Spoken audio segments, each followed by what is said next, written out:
બગદાણાના સેવક નવનીતભાઈ ઉપર જીવલેણ હુમલો થયો ને બાદ ઘણા બધા કોળી સમાજના આગેવાનો હોય તેની સાથે જે બીજા સામાજિક કાર્યકર્તા હોય દરેક લોકો નવનીતભાઈને મળવા પહોંચી રહ્યા છે અને ક્યાંક સીધા સવાલો મુખ્ય આરોપીને લઈને પણ ઊભા કરવામાં આવી રહ્યા છે। એવામાં હવે કોળી પટેલના એક આગેવાન છે પણ નવનીતભાઈને મળવા પહોંચ્યા હતા અને તેમના દ્વારા પણ સીધા સવાલો મુખ્ય આરોપીને લઈને ઊભા કરવામાં આવ્યા છે।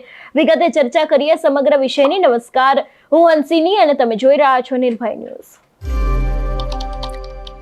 ગુજરાતમાં છેલ્લા ઘણા સમયથી બગદાણાની બબાલ ચર્ચામાં આવી છે અને હવે આ સમગ્ર મામલે કોળી પટેલના એક આગેવાન છે એમને સીધી મુલાકાત નવનીતભાઈની કરી હતી। સીસીટીવીને લઈને વાતચીત કરવામાં આવી છે। મુખ્ય આરોપીનું નામ નવનીતભાઈ આપી રહ્યા છે તો પછી કેમ કોઈ કાર્યવાહી કે પૂછપરછ નથી કરવામાં આવતી એવા પણ સવાલો ઊભા કરવામાં આવ્યા છે। સૌથી પહેલા તો તેમના દ્વારા આ વિષયને લઈને શું કહેવામાં આવ્યું છે સાંભળીએ। અર્જુનભાઈ પટેલ, કોળી પટેલ છું। હું યુનિવર્સિટીમાં પ્રોફેસર છું અને કોળી સમાજના સામાજિક પ્રવૃત્તિ સાથે સંકળાયેલો છું।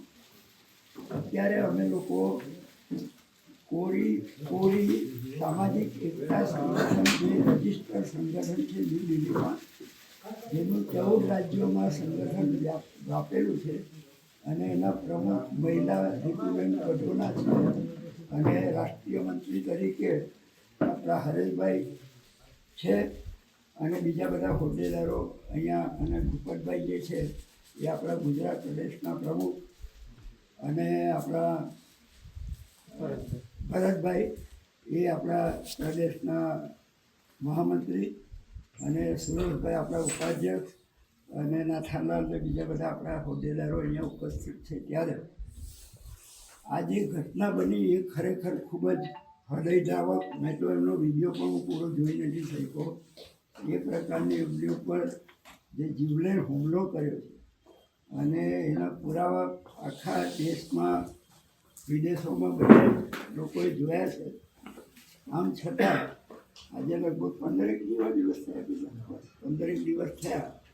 આજે જે મુખ્ય આરોપીઓ જે છે એ હજુ સુધી ત્યાં સુધી આપણું તંત્ર પહોંચી શકતું નથી, એ હકીકત છે। આ સમાજ તરફથી જે દબાણ ઊભું થયું એને કારણે તંત્રએ કેટલીક વાત કરવી પડી છે, બાકી તંત્રએ આપમેળે સમાજના દબાણ વગર કશું કર્યું નથી અને જો સમાજનું દબાણ નહીં હોત તો આ મામલો કદાચ રફે દફે થઈ ગયો હોત। આજે તંત્ર એટલા માટે સક્રિય બન્યું છે કે એને કરવાની ફરજ પડી છે। કોળી સમાજ જે ગુજરાતનો સૌથી મોટી વસ્તી સંખ્યા ધરાવતો સમાજ છે, જે સમાજ થકી આપણા વોટ થકી ગુજરાતની ગાડીએ ભારતમાં કેન્દ્ર સરકારમાં જે મંત્રીઓ અને જે પ્રધાનમંત્રીઓ જે બન્યા છે તે આપણા વોટને પરિણામે બનેલા છે, એટલે આપણા વોટ પણ આવતી ચૂંટણીઓમાં લેવાના છે, એટલે એમને આ કરવાની ફરજ પડી છે એમ કહીએ તો ચાલે। હજુ મને લાગે છે કે જે નવનીતભાઈના જે કિસ્સામાં જે પ્રકારે 15 દિવસનો તમે એનો પ્રગતિનો અહેવાલ જો તો મને કોઈ સંતોષકારક કામગીરી નજરે ચડતી નથી। ઠીક છે, એમણે કહેવાતા થોડા આરોપીને પકડ્યા છે, પણ મારી દ્રષ્ટિએ આરોપી જે છે એ જુદા જુદા સ્તરના છે। પહેલા સ્તરમાં આરોપી જે એમને સીધી રીતે જે એમને મારપીટ કરી છે તેમાંના કેટલાકને પકડ્યા છે। હવે એ જે આરોપી પકડેલા છે એ સાચા છે કે બનાવટી છે એ પણ હજુ આપણને ખ્યાલ નથી। નંબર 2, એ આરોપીઓ જેમના ઈશારે આવ્યા છે એ બીજા નંબરના જે આરોપીઓ જે છે એ હજુ એને કોઈ જાતની ધરપકડ કે એને લગતું હજુ કોઈ કાર્યવાહી થઈ નથી।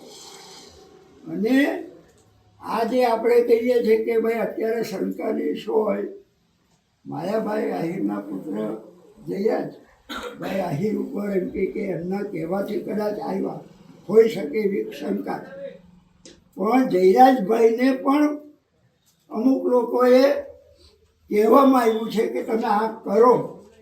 હવે એ જે આરોપીઓ જે છે એ ગુજરાતની બહારના જે આરોપીઓ જે છે એની તો કોઈ તપાસ અથવા તો એની કોઈ માગણી થઈ આપણા સંગઠનો વતી પણ માગણી થઈ એવું બન્યું નથી. બહુ તપાસ કરી એટલે એસઆઈટી જે છે એ સ્પેશિયલ ઇન્વેસ્ટિગેશન ટીમ, એટલે આ જે બનાવ બન્યો છે એને માટે ખાસ સ્પેશિયલ એટલે ખાસ વિશિષ્ટ પ્રકારની તપાસ સમિતિ નિમી છે. એ સારી વાત છે, પણ આ જે એસઆઈટીનો તમે ગુજરાત અને ગુજરાતની બહાર ઇતિહાસ જુઓ, ઠીક છે આપણે જો એસઆઈટીમાં એની કામગીરી સફળ નીવડે અને પીડિત નવનીતભાઈને ન્યાય મળે એવું આપણે ઈચ્છા રાખીએ, પણ એસઆઈટીનો જે ઇતિહાસ તમે જુઓ તો ગુજરાતમાં પણ ઘણી બધી એસઆઈટીઓ નિમાઈ છે. 2000ના કોમી રમખાણમાં એસઆઈટી નિમાઈ હતી, બિલ્કિસ બાનોના કેસમાં એસઆઈટી નિમાયેલી, વડોદરામાં બેકરી કાંડમાં ભારતીય જવાને જીવતા સળગાવી દીધેલા એમાં પણ એસઆઈટી નિમાયેલી, સમસ્યામાં જે આપણા દલિતો ઉપર જે મારપીટ થયેલી આમના જેમ જ એમનો વિડીયો હતો, એસયુવી ગાડી ઉપર બાંધીને જે સપાટા મારતા હતા અને એને કારણે પણ એસઆઈટી નિમાયેલી હતી. હજુ સુધી એમને કોઈને ન્યાય મળ્યો એવું બન્યું નથી. આપણે આશા રાખીએ કે નવનીતભાઈના કિસ્સામાં એ મળે. એસઆઈટી શું છે, એસઆઈટી કેવા સંજોગોમાં રાખવામાં આવે છે એ પણ આપણે જાણવા જેવું છે.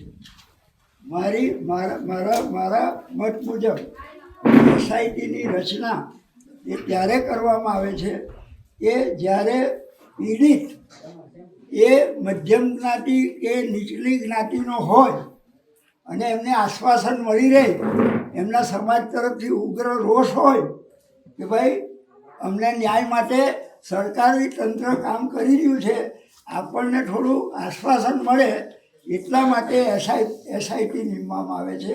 અને જ્યારે આરોપીઓ વગદાર માણસો હોય, મોટા માણસો હોય તો એમને બચાવવાના ભાગરૂપે એટલે એસઆઈટી મોટે ભાગે શું છે, એક આ તંત્રનું જે છે ને એક ઠંડા બસ્તામાં આપણું જે બનાવ છે એની એમાં ઢકેલી દેવા, ઠંડાગારમાં ઢકેલી દેવા માટેની એક આ યોજના છે એવું મને લાગે છે. એસઆઈટી એટલે એસઆઈટીનો અર્થ જે છે સ્પેશિયલ ઇન્વેસ્ટિગેશન ટીમ. મેં એવું લખ્યું છે એસઆઈટી એટલે સ્ટે ઇન ટ્રબલ. જે ગુનેગાર જે પીડિત છે, સ્ટે ઇન ટ્રબલ એટલે તમે કાયમને માટે મુશ્કેલીમાં રહો. સ્ટે એટલે STAY stay in trouble, SIT એટલે આપણા પીડિત માટે તમે હંમેશને માટે ટ્રબલમાં મુશ્કેલીમાં રહો એનું નામ એસઆઈટી.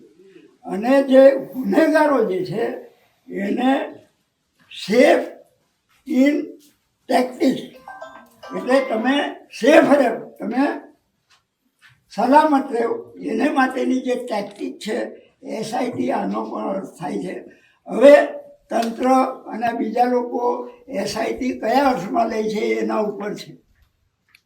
બાકી આ એસઆઈટીની રચના જે છે એ આપણા કોળી સમાજનો જે લોક જુવાર છે એને દબાવવાનો એક પ્રયાસ છે. પીડિત યુવકને તાત્કાલિક ન્યાય મળે એવી આપણી માગણી છે. આપણે કોઈ એવા ઇન્વેસ્ટિગેશનમાં માનતા નથી. અમે રિઝલ્ટમાં માનીએ છીએ, તમારી તપાસમાં માનતા નથી. અમને તાત્કાલિક રિઝલ્ટ જોઈએ. અમે જુઓ કે ચેતર વસાવા જે આદિવાસી હતો, હવે એણે કોઈને ગ્લાસ મારવાથી કોઈ માણસ મરી નથી જતો. એ ધારાસભ્ય હોવા છતાં ગ્લાસ કોઈને વાગ્યો નથી, કોઈ લોહી થયા નથી, કોઈ ફ્રેક્ચર નથી થયું, છતાં એની ઉપર 307 એ કલમ ભારેખમ કલમ લગાવવામાં આવી અને ધારાસભ્ય હતો અને 2 મહિના જેલમાં ગયો તાત્કાલિક. હવે તમે અમને જોઈ શકો છો, એમના હાથના ત્યાં તોડી કાઢ્યા છે, એમને લોહી લુહાણ કર્યો છે અને એની ઉપર એવો જીવલેણ હુમલો છે કે કદાચ મારવાનો જ આખો પ્લાન હતો. આ પૂર્વ નિયોજિત કાવતરું હતું. કોઈ બધી કલમો જે છે આપણે કલમો લગાડવા માટે પણ લડવાનું છે. આપણે જાણે પીડિત જે છે એ આરોપી હોય એ પ્રકારે આખો વહીવટ થઈ રહ્યો છે.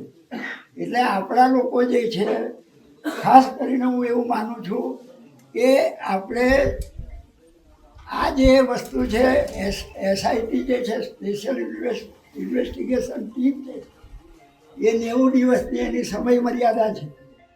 એ ટીમમાં કોણ સદસ્ય છે તે પણ આપણે જાણવાની જરૂર છે. અમે વાતો કરતા હતા તો એમાં તો બધા ગઢવી ને કોઈ દરબાર ને એવા બધી જ્ઞાતિના જ છે, ઉપલી જ્ઞાતિના, જે લોકો આ વિસ્તારમાં આપણા લોકોને આ પ્રકારે મારઝૂડ કરતા આવે. અમારે તમને એક વાત કહેવી પડે. હું જ્યારે પીએચડી કરતો હતો ત્યારે 1983માં આજથી 42 વર્ષ પૂર્વે આ જે તમારું તળાજાનું વાલર ગામ છે ને એ ગામમાં મારી ઉંમર તે વખતે 25 વર્ષની હતી. આજે મારી ઉંમર 68 વર્ષની છે. 43 વર્ષે પૂર્વે હું 25 વર્ષનો હતો ત્યારે હું વાલર ગામમાં આવેલો અને કોળીઓના દરબારોના ત્રાસથી કોળીઓને દલિતો જે હિજરત કરી ગયેલા એ હું જોવા માટે આવેલો.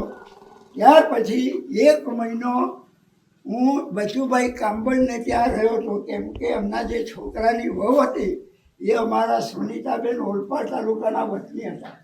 હું 1 મહિનો એમને ત્યાં રહેલો અને ભાવનગરની જે સુપ્રસિદ્ધ જે લાઇબ્રેરી છે બાર્ટન લાઇબ્રેરી, એ લાઇબ્રેરીમાં મેં 1 મહિના સુધી ત્યાંના બધા જે સ્થાનિક પેપરો હતા એ પેપરો જોયા. ફૂલચાપ ને કંઈ જે બીજા બધા હતા. જે રીતે અત્યારે હાલ આ સમગ્ર ઘટનાને લઈને કોળી સમાજના આગેવાનો છે લોકો પણ રોષે ભરાયા છે. પોલીસની તપાસ ઉપર ક્યાંક સવાલો પૂછવામાં આવી રહ્યા છે. ત્યારે હવે જોવાનું રહેશે કે આ સમગ્ર ઘટનાની અંદર પોલીસ તપાસમાં શું ખુલે છે. તમારું શું માનવું છે આ વિષયને લઈને અમને કમેન્ટ કરીને ચોક્કસથી જણાવજો. તેની સાથે અમારી ચેનલ નિર્ભય ન્યૂઝને લાઇક, શેર અને સબસ્ક્રાઇબ કરવાનું ભૂલશો નહીં. નમસ્કાર.